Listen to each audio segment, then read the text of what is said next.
Bonjour et bienvenue dans l'invité de l'économie. Je reçois aujourd'hui Jean-Claude Trichet, ancien gouverneur de la Banque de France et ancien président de la Banque centrale européenne.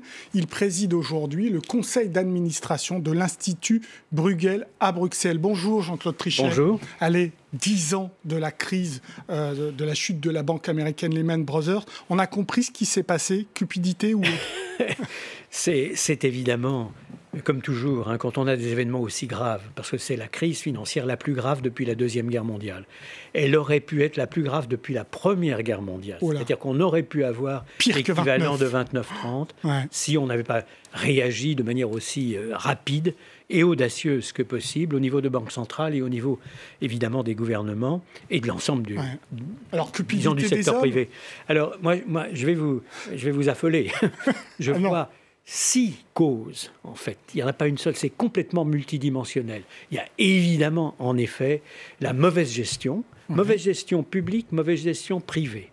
Surendettement, accumulation de dettes publiques, accumulation de risques privés excessifs, cupidité, en effet, fait partie, si vous voulez, des causes. Et puis, il y a aussi, et ça c'est très très important, je crois, le phénomène généralisé de mondialisation, c'est-à-dire d'interconnexion de l'ensemble des marchés, de l'ensemble des institutions financières, de l'ensemble des économies.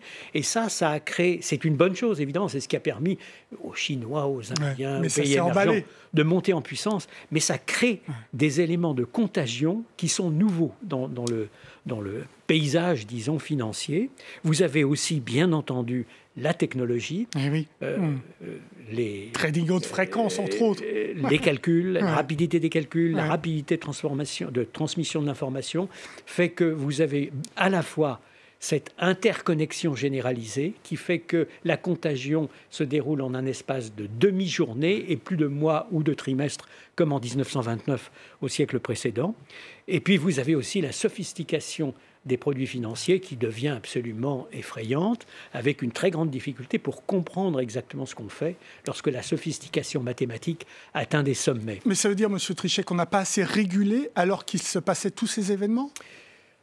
D'abord, on a mal géré, de manière nonchalante, surtout dans les pays avancés, malheureusement. Donc chez nous, vous savez, la pression de court terme dans toutes nos démocraties avancées est colossale. Et pour arriver à résister aux pressions de court terme et à dire non, attention, pensons aux enfants et aux petits-enfants. N'accumulons pas les dettes aujourd'hui ou les dépenses aujourd'hui. Comme vous le savez, c'est pas facile du tout. Et nos concitoyens ne sont pas vraiment conscients nécessairement des risques qu'ils font prendre à leurs enfants et à leurs petits-enfants. Ils sont très conscients de ces risques sur le plan privé, mais lorsqu'il s'agit de l'État, lorsqu'il s'agit de l'ensemble de l'économie... Enfin là, en l'occurrence, ce sont les traders, hein. Ce n'est pas les concitoyens. Non, les traders il y a les deux. Il y a les deux, parce que le surendettement, qui finalement a été permis par l'ensemble de ces causes, si vous voulez, résume un peu la situation. Il y a eu une accumulation de dettes publiques et de dettes privées dans des conditions tout à fait anormales avant la crise. Et puis, il y a un élément intellectuel qui est important, il faut toujours avoir ça en tête. Il y a une croyance naïve dans le fait que les marchés financiers étaient toujours efficients. Que les marchés, d'une manière générale, étaient toujours très proches d'un équilibre. Et qu'on pouvait être tranquille de ce point de vue parce que le marché spontanément était proche de l'équilibre. On a vu que ce n'est pas du tout le cas. Et d'ailleurs, on avait de très grands économistes qui nous disaient que ce n'est pas du tout le cas. Des économistes anciens, Hyman Minsky par exemple, et d'autres, Irving Fisher. Donc, ceux-là, on ne les a pas écoutés. On les a oubliés. On les a oubliés. Et il faut faire très attention à ne pas se laisser emporter à nouveau par une croyance naïve dans le fait qu'on a réglé les problèmes. Monsieur Trichet, il y a les garde-fous aujourd'hui ? Alors, qu'est-ce qu'on peut dire aujourd'hui ? On a fait un énorme travail de renforcement des règles de prudence dans le domaine des banques, d'une manière générale, au niveau mondial. Parce que tout cela s'est fait au niveau du G20, du comité de Bâle. Et donc, c'est vraiment le niveau mondial qui s'est mobilisé pour avoir les mêmes règles partout, dans les pays émergents comme dans les pays avancés. D'ailleurs, j'insiste sur un point qui est très important. La crise est une crise des pays avancés. Ah oui, on est d'accord. Pas la crise de l'Amérique latine, pas la crise asiatique, pas la crise du Moyen-Orient, pas la crise, même la crise soviétique, si vous voulez, quand l'Union soviétique s'est effondrée. Là, c'est vraiment les grands pays avancés qui ont une crise. Donc, la première crise des pays avancés depuis la Deuxième Guerre mondiale, perte de crédibilité des pays avancés. Oh, il y avait la bulle 2000 d'Internet, un petit peu, mais pas de cette ampleur. Mais ce n'était pas du tout de cette ampleur. C'était relativement modeste, très concentré aux États-Unis, avec peu de répercussions dans les autres grands pays avancés. Là, c'est vraiment l'ensemble des pays avancés qui se trouvent en situation très difficile. Donc, vous nous rassurez sur les garde-fous ou pas? Alors, je vous ai dit, bon travail de fait au niveau mondial pour les règles de prudence bancaire. Il reste beaucoup à faire dans le domaine des non-banques, comme on dit, c'est-à-dire de l'ensemble des institutions financières non bancaires stricto sensu. Plus de 100 000 milliards de dollars, ce qui est énorme. On a en effet là un très gros travail qui est plus difficile que pour les banques, parce que pour les banques, on avait déjà des règles de prudence, il fallait les renforcer. Est-ce qu'on a, dans beaucoup d'autres domaines, fait des progrès? Je crois qu'on a fait des progrès sérieux en comprenant que le monde était fragile, qu'il pouvait y avoir des détonateurs explosant à tout moment, qu'il fallait donc éviter les explosifs. On n'a plus la croyance naïve dans l'efficience des marchés systématiques. En revanche, l'endettement a continué de croître. Plus 70% par rapport à peu près au même rythme qu'avant. Donc on est en présence, si vous voulez, d'un élément dont on sait que c'était une des causes majeures de la crise. Et là, la bombe à retardement est là encore. Et on n'a pas corrigé la trajectoire. Alors, il faut regarder ça de plus près. Les pays avancés contribuent à cet endettement supplémentaire après la crise à hauteur de la moitié de leur contribution d'avant. Donc là, on parle d'endettement privé et d'endettement public, les deux. Privé et public, qui continuent de croître l'un et l'autre. Et partout dans les pays avancés, sauf dans un très petit nombre de pays avancés.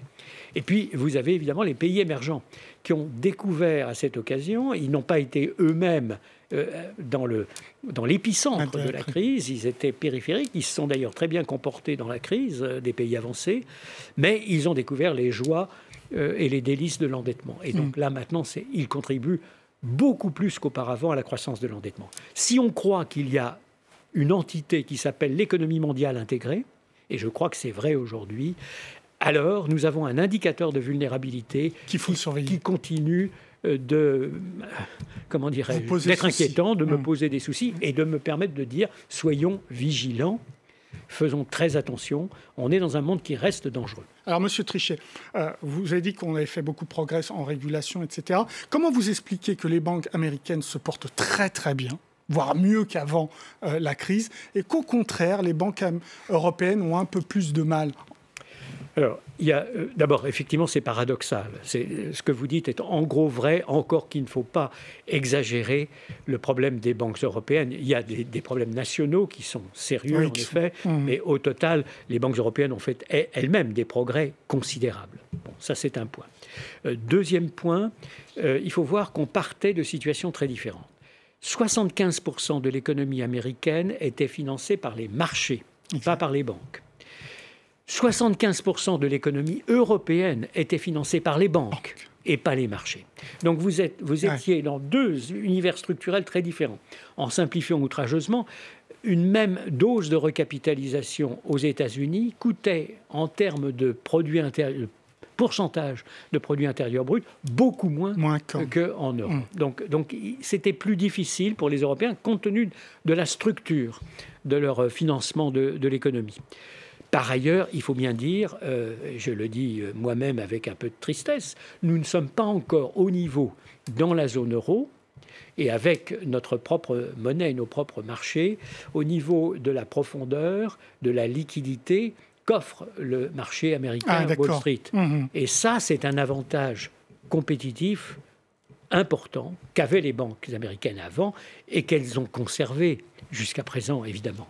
C'est pas de leur faute, si je puis dire. Elles ont sous leurs yeux le marché. Problème de taille des banques européennes. Il faudrait qu'elles se marient entre elles un peu. Alors, ça, c'est un problème aussi qui se pose. Vous avez tout à fait raison. on a dans l'économie européenne, très paradoxalement, toutes sortes d'obstacles aux grandes opérations inter-frontières, cross-border, comme on dit. Et donc ça, c'est un vrai problème, un vrai sujet. Et je ne cesse moi-même, évidemment, de lancer aux Européens et à la Commission et au Conseil le message, faites sauter ces obstacles, parce que si nous voulons profiter vraiment du marché unique européen sur le plan financier, il faut évidemment qu'il puisse y avoir un certain nombre de multinationales européennes qui puissent faire jouer les économies d'échelle. C'est vrai que les Américains sont directement sur leur très vaste... Le frein, il est politique ou il est économique? Je crois qu'il y a un frein politique indéniable, parce que dans la crise, il a fallu mobiliser les États.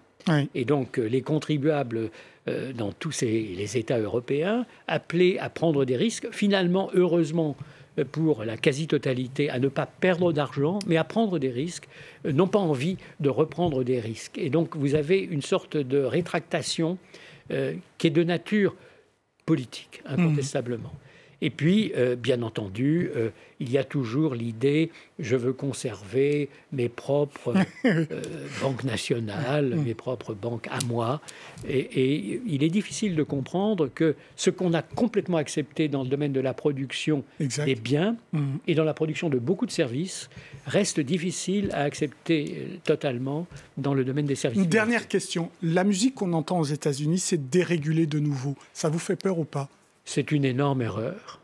Énorme erreur, en tout cas certainement sur le plan financier. Nous avons payé extrêmement cher la vulnérabilité du système financier en termes de chômage, en termes de stagnation du niveau de vie, en termes aussi de perte de confiance dans l'ensemble du système. Et la confiance, si vous voulez, c'est tout. C'est la base. En économie, bien sûr.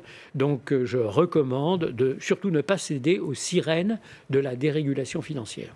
Merci beaucoup Jean-Claude Trichet pour vos réponses. L'invité de l'économie, c'est terminé. Mais évidemment, comme d'habitude, vous pouvez retrouver cette émission sur france24.com. Au revoir. C'était votre programme avec Ascoma, solution d'assurance en Afrique pour les professionnels et particuliers.